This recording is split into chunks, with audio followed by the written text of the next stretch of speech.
Mira, la sesión de sala fue muy importante porque permitió visualizar y dio la oportunidad al ministro de entregar una visión amplia, nacional y de futuro en torno a los graves problemas de la vivienda, con un eje político que se podrá denominar el estallido social de la vivienda o como fuere, pero hay un impacto en las tomas progresivas que en mi opinión se van a seguir realizando en todo Chile y que van a ir aumentando los campamentos y por tanto la exigencia de una política más permanente.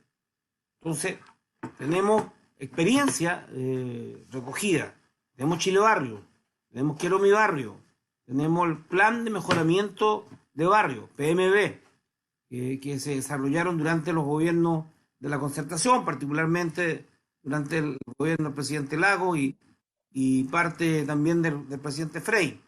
Esos programas tuvieron continuidad, duraron más de 10, 12 años, no sé, ahí están los técnicos, Rolando, cuánto duró el programa, los programas permanentes del ministerio e institucionales. Es decir, no fueron programas asignados al gobierno que ejercía la moneda en ese periodo. Entonces, la pregunta, Rolando, es decir, estos programas, la proyección a futuro, la característica institucional, es un programa, pero fíjate, no sé, será la pandemia, pero yo conocía en mi región quién era el jefe de Chile Barrio, quién era el jefe de PMB, en el ministerio y también en mi región. Y además, como podíamos ir a terreno, conocíamos también la familia en terreno y sabíamos exactamente qué se estaba ejecutando, cuánto tenían que esperar los campamentos para que pudieran ser incluidos. Tenemos un factor político. Este gobierno tiene 8 meses hasta las nuevas elecciones. Por tanto, 11 Alejandro, 11 Alejandro, le está quinando 3 meses. No, pero sí, mira, sí, después de que está elegido el presidente, hay un fenómeno que ya lo he vivido en muchos gobiernos. Hay incluso aseguran que ahora hay un... Está ya cortando el mandato, es demasiado. Ya, pero así es la política. Entonces, como el Ministerio de Vivienda, uno de los ministerios en donde hay políticas permanentes, y eso es importante porque la gente no le pregunta a nadie de qué partido es, la gente quiere casas de calidad y de la forma más expedita posible porque lo está pasando muy mal. Entonces, la pregunta, estos programas que son diseñados 100 más 100 y lo que nos has planteado en materia de política de adquisición de terrenos, deben tener continuidad. Y nosotros debemos garantizar de que la musculatura institucional de dichos programas puedan permanecer para que haya un traslape y no borrón y cuenta nueva. A mí me preocupó mucho cuando llegó la ministra Hood, sacó todos los decretos de licitación del Transantiago en marzo, cuando asumió el presidente Piñera, los retiró de Contraloría y recién ahora, en los últimos 6 meses, se está discutiendo la licitación de esos del Transantiago. O sea, pasaron más de 3 años en donde hubo un proceso de ajuste y ya las postrimerías del gobierno comienzan a licitarse. Mi preocupación, se ha reemplazado, o más bien se ha instalado la política de la glosa 12. Yo le he manifestado personalmente al subsecretario y al ministro de que esa glosa dejaba fuera comunas como Coronel y hubo un proceso de selección donde se iba a aplicar. Y ese es un tema que debiera ser parte de un debate más amplio para saber los criterios con los cuales se ha aplicado. En segundo lugar, está claro que el DS-19 y el DS-49 requieren revisión porque no alcanza para la adquisición de terrenos y claramente con esa plata no alcanza para construir una vivienda de calidad. Y 42 metros cuadrados no son parte de una vivienda digna. Entonces, una segunda pregunta. El proceso de definición de subsidios, tanto en monto de recursos como también en tipo de vivienda. O sea, todos los especialistas nos han señalado, y lo dijo el Colegio de Arquitectos, lo dijeron de todos modos, que el actual promedio de metraje no solamente es insuficiente, sino que no va de la mano con el impacto que debiéramos recoger con la experiencia de la pandemia. Yo los invito a leer la tesis de grado de Arturo Alessandri Palma, que lo hizo en las viviendas, en la habitabilidad de las viviendas y los metros cuadrados, producto de pandemias, de la peste, que habían azotado a Chile. Creo que esta pandemia nos va a señalar, aquí la tengo, habitación para obreros se llama, no sé si la puedo. Habitación para obreros. Memoria para optar al grado de licenciado en la Facultad de Leyes y Ciencias Políticas. La verdad es que uno lee a Arturo Alessandri Palma, dice: la cuestión de las viviendas cómodas, higiénicas y baratas para el hombre que consagra su existencia entera al trabajo y al trabajo activo de los músculos es cuestión de mayor importancia que la que vulgarmente atribuimos a este asunto. Dice además: las epidemias tienen un origen natural, esto es impresionante, y su causa primaria está en ciertos seres microscópicos que la ciencia denomina microbios. Pues bien, estos pequeños seres tan perjudiciales en sus efectos nacen y se desarrollan en la humedad, en las materias pútridas, en los hacinamientos de la población, lo cual sucede en casi todos los países del mundo por lo que respecta al actual estado de habitaciones de los obreros. Termino con esto. Generalmente las casas de obreros carecen del aire necesario, elemento indispensable para la vida, y esto tiene su origen en la falta de ventilación o en el gran número de personas que habitan en cada pieza, en razón de mucha gente que necesita morada y la falta y carestía de estas. Esto, Arturo Alessandri Palma, 1892, tesis para optar al grado de licenciado en la Facultad de Leyes y Ciencias Jurídicas. Entonces, creo que el COVID va a provocar, ya como lo anunciaba Alessandri Palma, no hace un siglo, sino que hace 2 siglos atrás. Un siglo. Más de 100 años, por cierto. Entonces, el tipo de vivienda, ¿cuál va a ser el metraje y el área destinada a las habitaciones, producto de que la gente ya lleva un año cuarentenado en pandemia? Y creo que la reflexión arquitectónica respecto de cómo vamos a tener que vivir va a necesitar de manera absolutamente fuerte esta consideración. Y señalo, la glosa 12, vuelvo a la glosa 12 y la compra de terrenos. Está el subsecretario de Binacional, Álvaro Pillado, que además de la región del Biobío, ha desarrollado gran parte de su carrera política, muy activa, por cierto, siempre. Los terrenos de las Fuerzas Armadas. En Talcahuano, la Armada es propietaria y utiliza para su usufructo de las 93, de los 93 kilómetros cuadrados, el 50%. Este debate lo hemos tenido con varios ministros de defensa, lo hemos tenido con todos los comandantes en jefe de la segunda base naval de Talcahuano. En Talcahuano hay un cariño extraordinario por la Marina. Talcahuano y la Marina un solo corazón, pero ocupan la mitad de todo el territorio.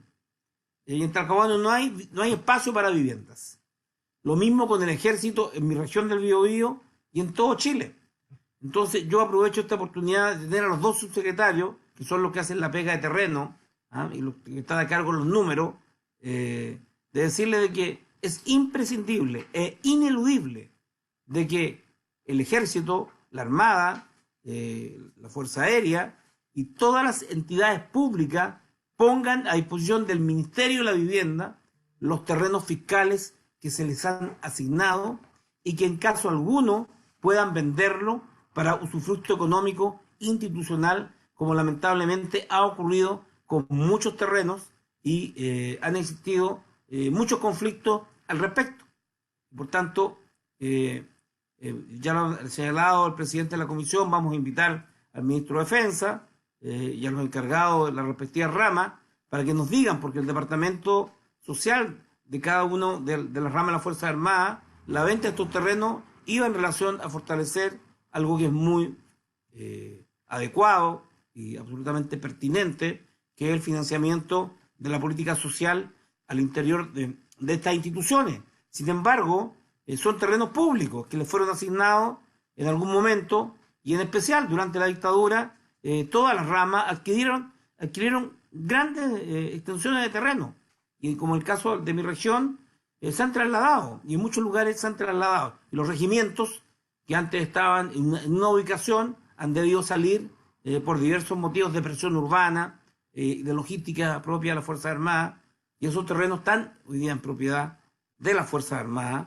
y toda lógica indica, y no una lógica de izquierda, sino una lógica social, de desarrollo, en los temas que hemos consensuado en un proyecto de acuerdo que incluye acuerdo nacional para la vivienda. Es ineludible que los terrenos de bienes nacionales, de todos los organismos fiscales, y en especial de las Fuerzas Armadas, estén a disposición prioritaria de este objetivo.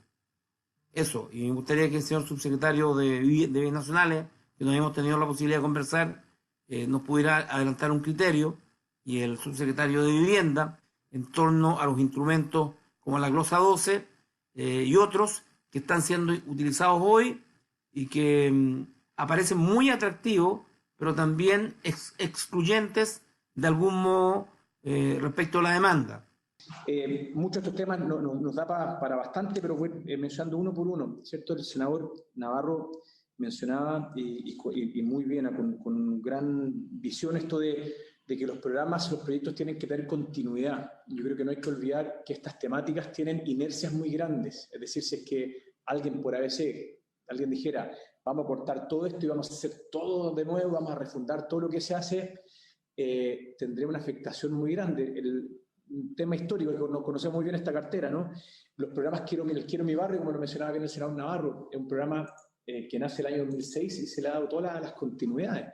El DC-19, me gusta siempre resaltar las cosas que se han hecho en esta cartera y no necesariamente del gobierno actual. Y también se le ha dado continuidad por lo mismo, y agradecemos el tono y la preocupación y la visión, y lo quiero centrar a los temas de suelo. ¿Cómo hacemos para que la gestión y política de suelo tenga también una trascendencia a lo largo del tiempo? Y después lo quiero conectar con también las muy buenas preguntas del senador Latorre.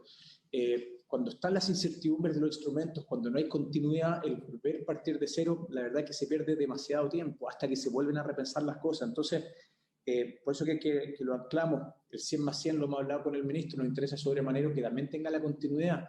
Para eso los ejes, presupuestos, los acuerdos, el desarrollo territorial, pero sobre todo los temas de suelo que hablamos hoy día, nos interesa muchísimo que pueda seguir. Insisto, ya lo voy a conectar con lo que planteaba el senador Latorre después, y por eso que agradezco mucho esa visión, ¿no? de cómo hacemos que haya continuidad con estos temas que ya están y que hay bastante acuerdo también. Yo creo que ha sido muy transversal políticamente, ¿no? De que el Estado necesitaba tener un rol mucho más activo en los temas de planificaciones territoriales y gestiones de suelo para las familias, sobre todo de ingresos más bajos. Si esto se puede seguir perfeccionando a lo largo de la historia, ni hablar, siempre bienvenidos, pero creo que ya hay un consenso de muchos actores. El senador Navarro también hablaba que nos da para mucho esa discusión y que es bien interesante respecto a las calidades de las viviendas, ¿no? Los metrajes, calidades. Todos lo sabemos, ¿cierto? La vivienda que se construye en los últimos años, aquí de nuevo quiero ser muy transversal, por favor, no estoy hablando exclusivamente de este gobierno turno, pero en los últimos años tiene un estándar absolutamente distinto de lo que se construía en la década de los 90, en cuanto a terminaciones, ya me voy a referir a los metrajes, incluso los temas térmicos, cosas que no se observan, las mejoras antisísmicas, las mecánicas de suelo, todas estas son normas nuevas que vinieron después del 27F. Los emplazamientos, los entornos, las áreas verdes, la verdad que ha mejorado mucho. Me anclo ahora en los metrajes, que lo mencionaba muy bien el senador Navarro. Ya desde varios años atrás, cuando son departamentos construidos desde el Estado con vivienda de interés social, no pueden ser menos a 55 metros cuadrados. Eso es bien importante ponerlo a la mesa. Y cuando es vivienda aislada, casa, Si bien el mínimo es entre 42 a 45, pero los lotes en promedio no son menores a 100 metros cuadrados en promedio, de modo que todas las familias tienen la capacidad de expandirse rápidamente. No quiero defender esto a rajatabla porque yo le agradezco mucho estas discusiones. Yo sé que probablemente si son los metrajes correspondientes, pero sí resaltar que, como ustedes lo mencionaron, el coronavirus dejó muy de manifiesto, pero una vez que una familia de Arica Magallanes pasa a ser beneficiaria de algún programa del MIMBU, en la mayoría de los casos resuelve al menos los temas de hacinamiento. Casos muy específicos que todavía ocurren, núcleos muy grandes, no se resuelve, pero la mayoría de todos los casos sí se resuelve y mejora mucho lo que es la calidad de vida. Revisiones de metraje siempre abiertos, obviamente, para que lo tengamos a la mesa, pero creo que era bueno también ponerlo en ese contexto que ha ido mejorando mucho la vivienda a lo largo de los años, ¿no? Yo creo que lo que nos queda a todos muy transversal es lo que le llamamos la capacidad de la producción del hábitat. Y ahora sí, perdón, dos cosas más del senador Navarro, porque hay varios temas que lo quiero conectar con lo que plantea muy bien el senador Latorre. Respecto, senador Navarro, a la glosa 12, lo hemos conversado, obviamente, nosotros, y tengamos una conversa luego, ¿le parece? Para que qué cosa podemos flexibilizar, no es ese, ya nos conocemos todos, insisto, así como agradecemos de sobremanera el apoyo que se nos ha dado, el tono que se nos ha dado, lo mínimo como cartera también es ante cada petición, y espero que así lo hayan percibido ustedes, tanto territorial o como tema de política pública, nos interesa sobremanera recibir cada una de sus inquietudes y resolvámosla. Senador Navarro, conversemos, ¿le parece? La próxima semana, a más tardar, tema de la glosa 12, yo sé que usted ha planteado con él, eso lo vamos a conversar sin duda. También salió el tema que lo mencionaba tanto el senador Navarro, como el senador Sandoval, respecto a los terrenos de las Fuerzas Armadas. Nosotros hemos tenido varios vínculos, temas en Iquique con FACH, temas acá en Santiago en la FACH, también con Ejército, pero obviamente también, obviamente y hemos tenido muy buena recepción de parte de ellos. Yo creo que esto hay que seguir perfeccionándolo, seguir mejorándolo, y tengo entendido que también van a necesitar también ministro subsecretario de las carteras. Ahora lo conecto también con lo que plantea el senador Latorre, con el senador Navarro respecto, voy a hablar pocos segundos en realidad por temas de tiempo, de cosas bien técnicas, pero es muy esencial de lo que estamos conversando hoy día, muy esencial. El MIMBU, promedio, nosotros construimos, senador Latorre, y agradezco mucho la pregunta, cerca de 55.000 viviendas al año, más o menos, eso es lo que el promedio que construye la cartera en distintos programas. Si uno analiza el déficit habitacional de Chile entre los censos, entre el 2002 al 2017, se logró bajar más o menos un 25% del déficit en 15 años. Pero cuando lo que nos ha pasado en el último tiempo, ¿cierto?, con el flujo migratorio de vulnerabilidad, con un choque enorme, ¿cierto?, con los temas de desempleo, nos damos cuenta que y mira de dónde viene el subsecretario de Vivienda actual, es absolutamente insuficiente la producción del hábitat hoy día en nuestro país con el problema que tenemos. Yo creo que es muy necesario aceptarlo y ponerlo a la mesa, y por eso que les pedimos tanto apoyo. Se requiere mucho más volumen, lo hemos conversado, ¿cierto? Se requiere aumentar con una fuerza enorme la producción del hábitat en nuestro país a través de muchos programas. Ya volveré si quieren algo del suelo y lo voy a conectar. Pero el ritmo que estamos, que si bien uno puede decir, mira, son 55.000, que es enorme, y ustedes lo saben, y se generan proyectos. Ahora mismo, mientras hablamos, me entregaron una foto de Valdía, de una entrega de vivienda, permanentemente hay, pero a este ritmo es absolutamente insuficiente como sociedad que resolvamos a mediano, ni siquiera a corto plazo, a mediano plazo, un problema tan urgente puesto por ustedes. Por eso es tan necesario aumentar con mucha fuerza la producción del hábitat de nuestro país. Como cartera, nuevamente, estamos muy agradecidos con el apoyo que nos dieron en el Congreso con el suplemento del año pasado. ¿Se acuerdan? A través del programa de lo que es asociado al plan de reconstrucción o recuperación económica.